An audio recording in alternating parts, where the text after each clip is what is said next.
أعزائي المشاهدين، مساكم الله بالخير مرة أخرى، ونعود لحلقة الكلام الحر هذا المساء. معنا المحامي دوخ الحصبان مرشح الدائرة الثانية، والدكتور خالد شخير مرشح الدائرة الخامسة، وينضم إلينا الزميل بسام الغانم. أبو بدر، أنت مرشح الدائرة الخامسة، والدائرة الخامسة من أكثر الدوائر يعني تعقيدا وحسابات.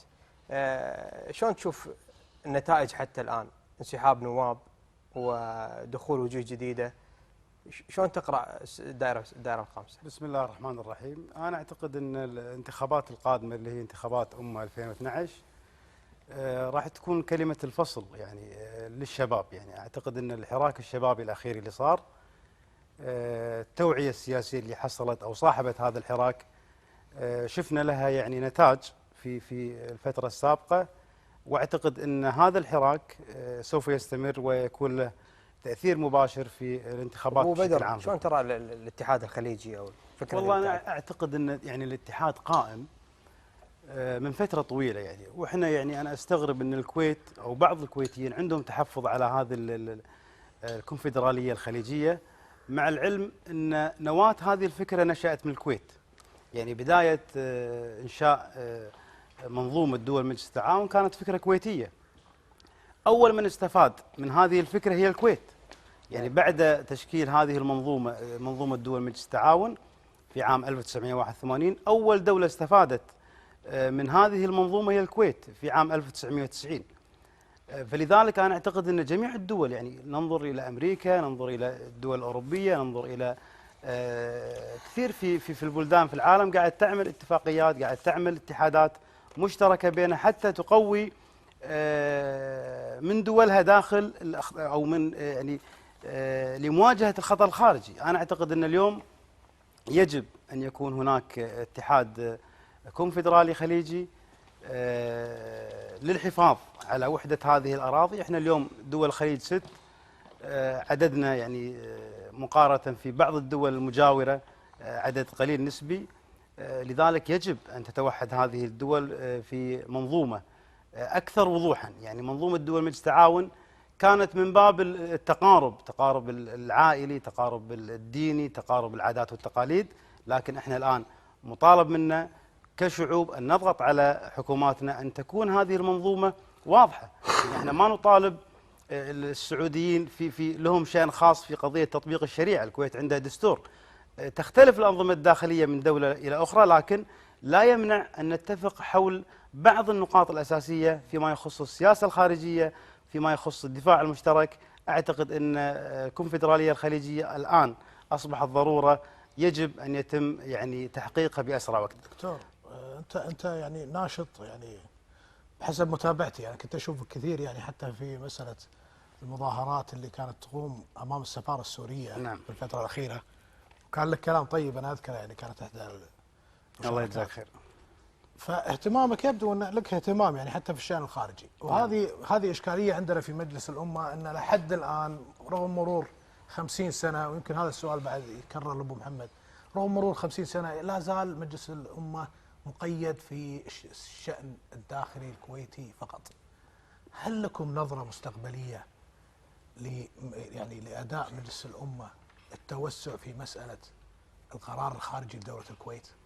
هو بالتأكيد يعني قضية وزارة الخارجية، يعني كما تعلمون أن هناك لجنة شؤون خارجية تلتقي مع وزير الخارجية، توصل له وجهة نظر مجلس الأمة حول بعض القضايا التي تختص في الشأن الخارجي. يعني. لا، أما في قضية يعني المشاركة في الهم العربي أو في الهم الإسلامي، يعني أنا بس على قضية المثال السوري مثلا، هناك البعض بكل أسف يحاول أن يعزل الكويت. يعني المادة الأولى من الدستور أكدت على عروبة الكويت، وأكدت على أن الكويت دولة مسلمة، فلذلك لا نريد أن نكون بمعزل.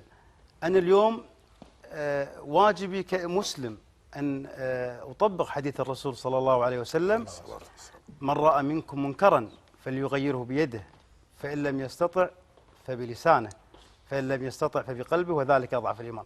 ما يحدث في سوريا من مجازر للشعب السوري يحتم على كل مسلم، مو كل كويتي، كل مسلم. البعض يحاول أن يصورها أن احنا يعني ككويتيين لا شأن لنا في ما يحدث في سوريا، وهذا كلام غير صحيح. احنا اليوم دافعنا اسلامي اللي هو في المقام الاول قبل ان نكون كويتيين. حتى اذا اردنا ان نناقش البعض في قضيه لماذا ندافع عن الشعب السوري ونحن لنا مصالح مشتركه مع النظام السوري.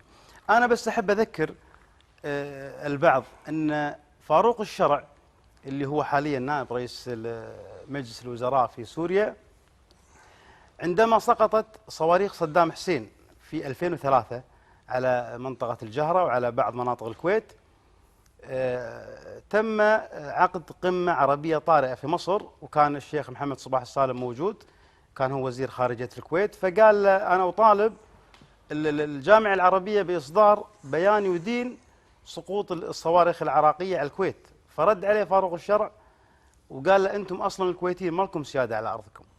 فأنا موقف البعث أو موقف النظام البعثي في سوريا هو موقف سيء مع الكويت، لكن موقف الشعب السوري اللي قدم أبناء في سبيل تحرير الكويت.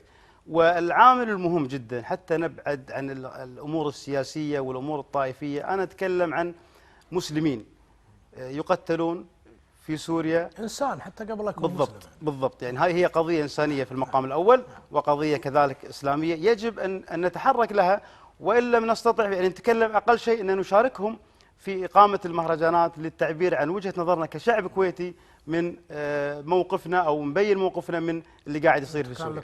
أنا سؤالي لأخوي الدكتور خالد شخير، موقف جامعة الدول العربية إلى الآن وإرسال المراقبين العرب وهذا التخاذل السيء يعني في حق الشعب السوري كأنه يتعرض إلى مؤامرة، إيش رأيك بس بإيجاز حتى ننقل السؤال نفسه هو بعد وننتقل من هذا المحور. بعد ما بعد ما جاء ما يسمى بالربيع العربي، كل دولة انشغلت بحالها. يعني صحيح. مصر انشغلت بالثورة المصرية، سوريا كذلك، اليمن. أنا أقول يعني أن يفترض أن عندما يعني ضاعت بوصلة الجامعة العربية، كان يعني حريا بدول مجلس التعاون أن تقوم بدور فاعل.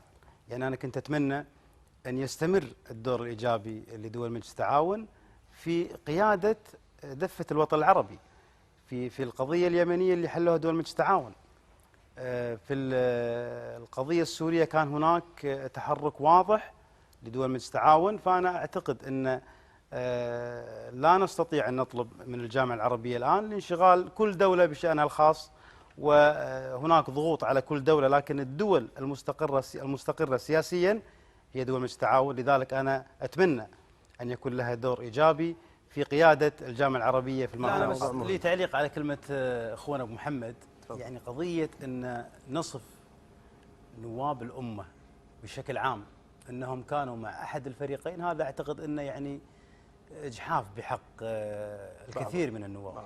إن كان هناك بعض النواب وهم قلة أدوات لأحد الطرفين، لكن لا نذكر أن هذه الصفة العامة. قضية خلافات أبناء الأسرة الحاكمة مثل ما قال أبو محمد تحدث في كل مكان، لكن إحنا في هذا المقام نتحدث عن خلافات أبناء الأسرة الحاكمة الوزراء. فبالتالي إحنا لا نقبل أن يتم حل مثل هذه المشاكل إلا وفقا للإجراءات الدستورية. لما قال أبو محمد هي سابقة، أنا أعتقد لا، يعني إحنا مرينا بسابقة أكبر، أزمة الحكم. عندما جاءت في 2006 أزمة الحكم، اللي حل المشكلة هو الدستور، اللي حل المشكلة هو أعضاء مجلس الأمة. هذا الكلام لا يمنع أن نقول أن هناك صراع شيوخ للظفر بمنصب رئيس مجلس الوزراء. نعم هناك تدخل من بعض الشيوخ في جميع الدوائر من خلال المال السياسي، لكن قضية أن احنا نقول أن مجلس الأمة كان يعني نوابه عبارة عن فريقين، فريق مع هذا ومع ذاك، أعتقد يعني قالوها نواب كثير في ساحة الإرادة وتقدموا بوثيقة. بس أكمل الجزئية البسيطة، بس خلينا نكون واقعيين. ما في نائب بيقول لك أنا تبع شيخ، لا بس لا يقول لك أنا حر وأنا عنتر بن شداد. لا أبو عايض، الناس تعرف، يعني الناس أبو بدر أنا وياك. بس بكمل لك الجزئية البسيطة. أوكي عشان نرد لأبو محمد. في ساحة الإرادة رفع أحد النواب وهم سلم البراك وثيقة اللي هي رحيل الشيخين، وكان الرجل واضح مواقفه وتبعوه نواب كثير. فقضيه ان احنا نصور ان نواب الامه تبع احد الشيخين، هذا اعتقد انه يعني اجحاف بحق بعض النواب الوطنيين. بدر، حتى وان كانوا لم يكونوا تبع الشيخ، فاتفقت مصالحهم مع احد الشيخين، صح ولا لا؟ خلينا نكون واقعيين. هناك شيخ كان يدعم بحل مجلس الامه، اتفقت مصالحهم مع هذا الشيخ. انا مو مشكلتي ان الشيخ فلان، لان مثلا بس يعني هذا واقع. انا يعني النواب اللي كانوا موجودين يرون ان ناصر محمد موجودين وين؟ في المجلس. النواب اللي كانوا في المجلس يرون ان ناصر محمد هو سبب الازمه السياسيه اللي قاعد نعيشها بالكويت. وهناك فريق اخر يرى ان الشيخ الاخر. لا بس تسمح لي اوضح الفكره ابو عايض. تفضل. هناك نواب يرون ان ناصر محمد هو سبب الازمه اللي قاعد تمر فيها الكويت. ركب معهم منو؟ شيوخ يكرهون مثلا ناصر محمد، ركب معهم نواب تم تعطيل معاملاتهم من قبل ناصر محمد، ركب. انا مالي شغل في ذولي، انا قاعد اطرح قضيه والنواب معروفين. انا اتكلم عن 13 نائب اول ما عطوا ناصر محمد فرصه، وبعد ذلك تقدموا بطلب استجوابه وتقديم عدم التعاون، بدا يزيد العدد. زياده العدد لا تعنيني انا وقف معاي فلان من النواب لسبب معين، وقف معاي فلان من الشيوخ لتضارب مصالح معه. انا عندي وضوح في قضيه. انا بس جزئيه بسيطه. لا بس في نقطة مهمة. هو قضيه يعني زج اسم الشارع.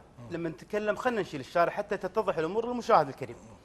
نتكلم عن ان في شيوخ يتحكمون في نواب، نعم، وهذه مو من اليوم مجلس هذا من المجلس التاسيسي. خلاص اوكي زين، لكن لما نقول حنا عباره حتى لا تكون يعني غير واضحه ان الشيوخ نزلوا للشارع، ترى هذه لها 4-5 معاني.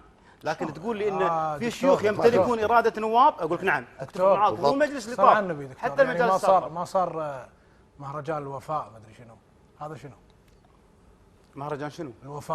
الوفاء لمنو؟ حش قنوات قاعد تحشي الشيخ ناصر محمد، قنوات مجيره. هذا شنو؟ لا انا تسميه؟ ما رفع لوحات في الشارع غير الصباح ما نبي. يبقى هذا الممارسه السيئه.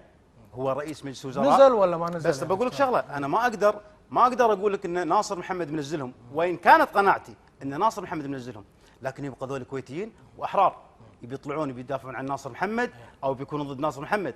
لكن انا اتكلم عن قضيه ان النزول للشارع، نزلوا لاسترضائه ماشي، لدعمه ماشي، هل هي سابقه اولى ولا لا؟ بس يعني انا ايش قاعد اقول؟ انا حدثت من قبل؟ لا بقول لك شغله، ما حدث. بس بوضح شغله. قضيه ان الشيخ ناصر محمد ارتكب اخطاء ما تسيء له بشخصه، انا ما تكلمت عن تسيء لبيت الحكم.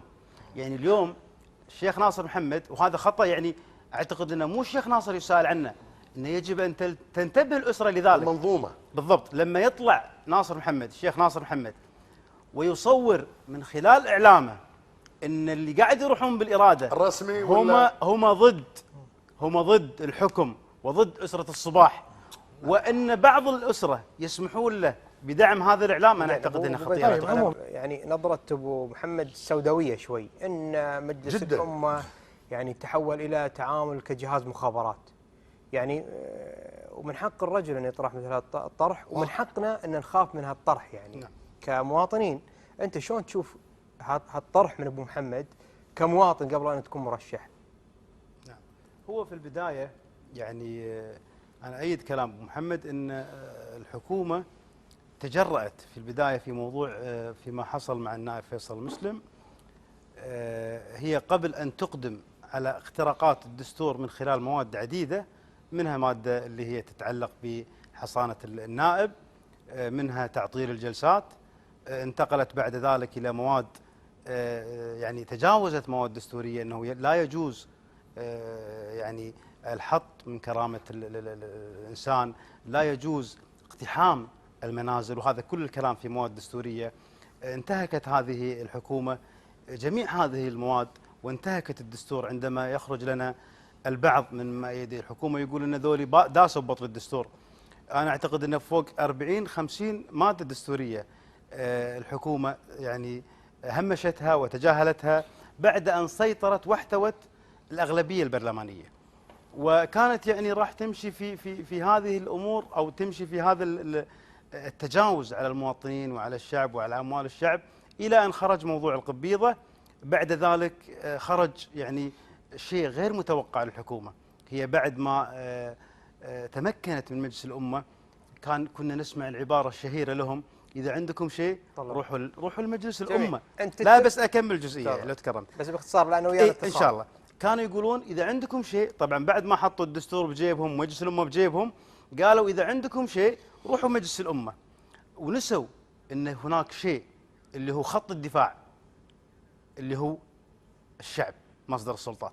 عندما خرجت هذه الجموع الكبيره اعتقد ان وضعت حد لتجاوزات الحكومه، ان اذا انتم استطعتم السيطره على السلطه التشريعيه، هناك مصدر السلطات بشكل عام يعني لا تستطيع ان توصل المرشح الى رقم النجاح. يبقى هناك عامل مهم جدا يقع على عاتق المرشح اذا استطاع. انا اليوم لما اتكلم عن تحالف انا اتكلم عن قاعده، انا ماني نازل اقنع هذا التحالف، انا نازل اقنع ابناء الدائره الخامسه، فمن يستطيع اقناع الدائره الخامسه او ابناء الدائره الخامسه بايصال رسالته بشكل جيد، يقنعهم انه يعني عنده برنامج او عنده رؤى انتخابيه، اعتقد انه هو سوف يحالف النجاح. اما قضيه ان الدائره مرتبطه بخروج شخص او دخول شخص جديد، لا يعني اعتقد ان هذه يعني ما تشكل اهميه بالنسبه لانتخابات في الدائره الخامسه. دكتور عندك اهتمام في قضيه البدون رغم ان الدائره الخامسه يعني ما تشهد رقم كبير يعني في نعم. اخواننا البدون. نعم. ممكن تفسر لي موضوع هذا؟ والله شوف، انا بالنسبه لقضيه البدون يعني اعتقد ان هذه القضيه قضيه انسانيه في المقام الاول، ولا اريد ان اطيل لان الكل يعلم معاناه اخواننا البدون في الكويت، لكن الجانب الاخر اللي انا راح اطرحه واتمنى ان من يعني يحاول او من يعترض على حقوق البدون ينتبه للجانب الاخر اللي هو قضيه الامن الوطني. انا اعتقد وجود 100,000 شخص في بلدنا الكويت لا يحملون صفه رسميه مع تعطيلهم في قضيه ان لا وظائف، لا مدارس، لا تقديم علاج، وبشكل غير قانوني. انا اعتقد ان هذا سوف يسبب لنا مشاكل في المستقبل القريب.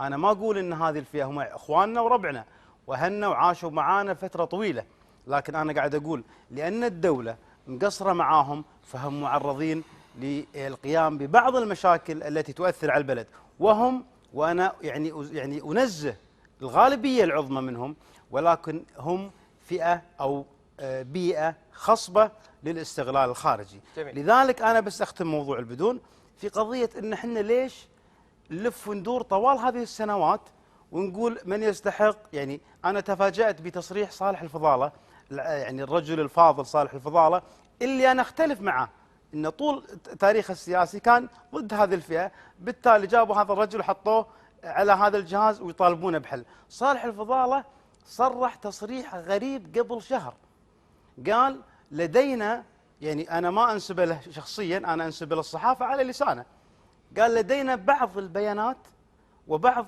الاثباتات التي تثبت ان بعض البدون يحملون جناسي دول اخرى. لا صرح فيها حتى في المؤتمر. بالضبط. انا اقول حق صالح الفضاله قوم بدورك الوطني وطلع هويات هذه الاسماء وخلنا نوديهم لديرتهم.